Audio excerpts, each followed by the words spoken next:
السلام علیکم ورحمۃ اللہ وبرکاتہ۔ ناظرین کرام، آج ہم ایک نیا سلسلہ شروع کرنے جا رہے ہیں۔ وفاق المدارس العربیہ پاکستان کے نئے نصاب 1447 میں ریاضی کی کتاب شامل ہے۔ اس کے مشکل سوالات کے حل کی ایک ترتیب ہم نے شروع کی ہے کتاب کی صورت میں، تو الحمدللہ وہ کسی مرحلے تک پہنچ چکی ہے، لیکن کافی مرحلے ہیں، کتاب آتے آتے وقت لگ سکتا ہے۔ اس لیے ہم نے یہ ارادہ کیا ہے، چونکہ وفاق المدارس العربیہ پاکستان کے مدارس میں نئے سال کا آغاز ہو چکا ہے، اس مشکل سوالات کو ویڈیو کی صورت میں آپ حضرات کے سامنے پیش کیا جائے تاکہ آپ لوگ اس سے مستفید ہو سکے۔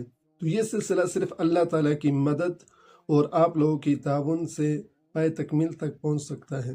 تو آپ لوگ سے درخواست ہے کہ ہمارے چینل علمی جواہر کو سبسکرائب کر لیں اور اس ویڈیو کو لائک اور اپنے ساتھیوں کے ساتھ شیئر بھی کر لیں، اور ہمارے حوصلہ افزائی کے لیے ایک چھوٹا سا کمنٹ بھی کر لیں۔ تو چلیے ہم اس مشکل سوالات کے حل کی طرف چلتے ہیں۔